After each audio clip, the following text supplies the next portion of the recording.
మీ పిల్లలు ఫారెన్లో చదవాలనేది మీ కల? మీ కలను నిజం చేసే ఏకైక సంస్థ విదేశ్ కన్సల్ట్స్.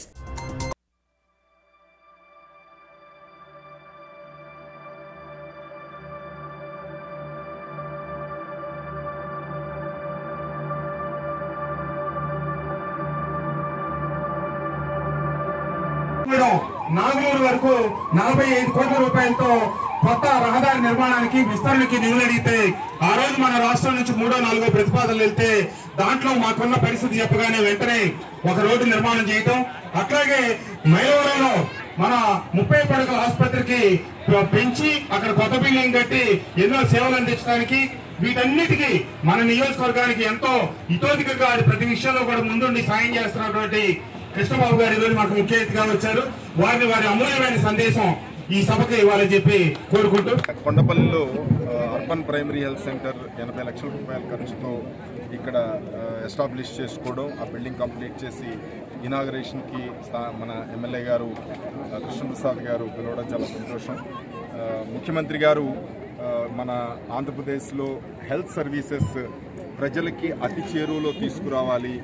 ప్రివెంటివ్ హెల్త్ మీద, అంటే క్యూరేటివ్ హెల్త్, ఒకసారి జబ్బు వచ్చిన తర్వాత మనం మందులు వాడి లేకపోతే ఆపరేషన్లు చేయించుకోవడం కాకుండా మనకి ఎవరికి ఏమి సమస్యలు ఉన్నాయి అనేది ముందే ఓవరాల్గా స్క్రీన్ చేయించి వాళ్ళకి ఏ రకమైన ప్రికాషన్స్ తీసుకోవాలి, ఏ రకమైన మందులు వాడాలి, అది బీపీ కావచ్చు, షుగర్ కావచ్చు, లేకపోతే కిడ్నీ ప్రాబ్లమ్స్ కావచ్చు, ఏ రకమైన ప్రాబ్లం ఉన్నా సరే మనం స్క్రీనింగ్ చేసి వాళ్ళకి మంచి మందులు ముందు నుంచే కనుక ఇవ్వగలిగితే వాళ్ళకి అనవసరమైన కాంప్లికేషన్స్ లేకుండా పెద్ద జబ్బులుగా అది మారుకోకుండా ఉంటాయనే ఉద్దేశంతో ప్రతి గ్రామంలోనూ అలాగే ప్రతి మున్సిపాలిటీలో కొన్ని వార్డులు కలిపి ఒక అర్బన్ ప్రైమరీ హెల్త్ సెంటర్ పెట్టడం.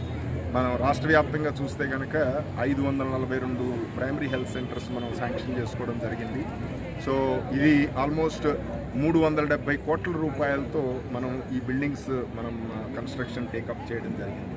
సో ఆల్మోస్ట్ 80% బిల్డింగ్స్ కంప్లీట్ అయిపోయినాయి, మిగతాయి కూడా మనం కంప్లీట్ చేసుకుని ఇప్పుడు డాక్టర్ కూడా ఇప్పుడు అర్బన్ ప్రైమరీ హెల్త్ సెంటర్లో ఒక డాక్టర్ ఉన్నారు.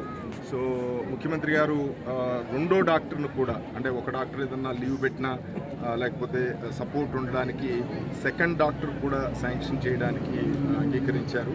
అలాగే ఇక్కడికి స్పెషలిస్ట్ సర్వీసెస్ కూడా, అంటే వీక్లీ బేసిస్ మీద పిడియాట్రిషియన్ కానీ, అలాగే గైనకాలజిస్టు, జనరల్ మెడిసిన్, ఆర్థోపెడిక్స్, ఇలా స్పెషలిస్ట్ సర్వీస్ కూడా ఫిక్స్డ్ డేస్ నాడు అందుబాటులో ఉండేటట్టు కూడా ఏర్పాటు చేయడం జరుగుతుంది.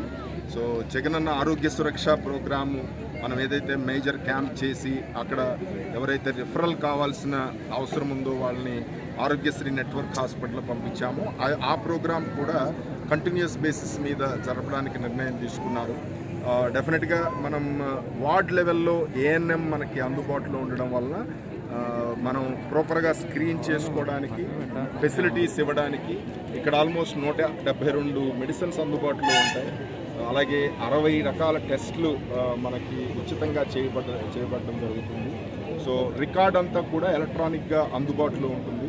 ఇక్కడ చూపించుకున్నవి మనం ఫ్యూచర్లో ఎక్కడ ఏ హాస్పిటల్కి వెళ్ళినా ఈ రికార్డు మనం రిట్రీవ్ చేసుకోవడానికి అవకాశం ఉంటుంది.